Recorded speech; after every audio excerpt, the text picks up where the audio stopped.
everyone, I'm Terry Ann, co-owner of Manchester Firing Line, Indoor Shooting Range, Training Facility and Gun Shop, and the founder of Iron Rose Women's Shooting Club. One thing I hear a lot at the range is women telling me that they finally bought a firearm and then they don't go shoot it. They'll say to me, I bought a gun 2 years ago, 3 years ago. It's sitting in my drawer, sitting in my safe.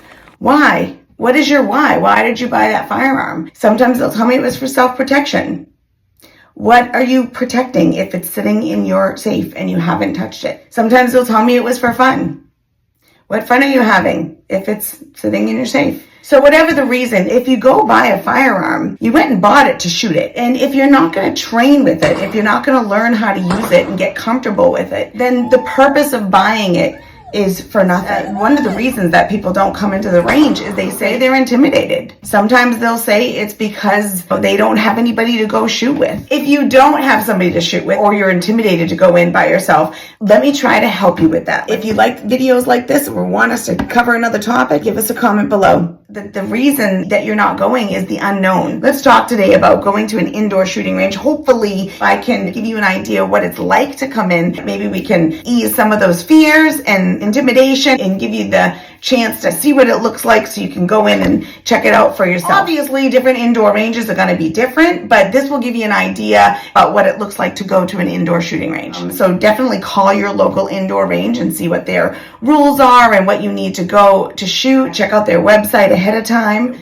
First thing that you're going to want to do is find out if they have a waiver that you need to sign. If you can fill it out ahead of time, you can save a lot of time at the front desk. If not, a lot for a little extra time to go there and fill out that waiver. Find out what you need to bring. At our range, you need to have a driver's license or a government-issued photo ID that's current, such as a passport. A lot of people ask me, do I need a license to shoot? Well, different states may be different, but we specialize in instructing brand new shooters. Obviously, they're not going to have a license to shoot if they're brand new. So a government-issued photo ID and fill out that waiver ahead of time is going to save you a lot of time. When you walk in, you'll step up to the counter and what you'll see is a lot of firearms for rent. We also have a lot of firearms for sale. Sales staff will greet you and then they'll help you figure out what it is that you need. This is what you're going to need to come to an indoor shooting range. You can either bring all of your own to ours.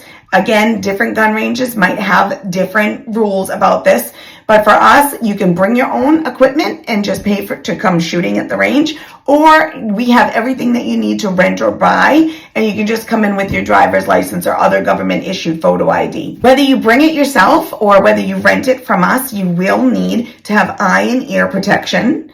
You will need targets to shoot at. We have paper targets to purchase. You will need a firearm, obviously, whether you bring your own or you rent one of ours. And you'll need ammunition. Once your firearm and safety equipment is ready to go, the team member will instruct you on a safety briefing and let you know the rules of the range. There is a ready room before you enter the range area. This is very important that you stop inside the ready room to put your eye protection and your hearing protection on before you walk out into the range area. It's very important that you follow the rules walking in and out of the range. Walking in the range with a firearm, you have to have pistols inside the basket, a case, or your holster. For rifles, you will want that pointed up. We have a state-of-the-art carrier system. It's very simple to use. It will go downrange, whatever distance that you chose. You have to stay inside the bay when handling your firearm. There is a yellow painted square on the ground inside the bay. That is the only place the firearms can be handled. They cannot be handled at the bench. You can certainly load your magazines at the bench, but you cannot handle the firearm anywhere else but be inside that bay. Also, the only direction that the firearm can be pointed is downrange. On the bench, downrange at all times, and shooting downrange. No cross shooting. It has to be shooting downrange through your sights and controlled shooting.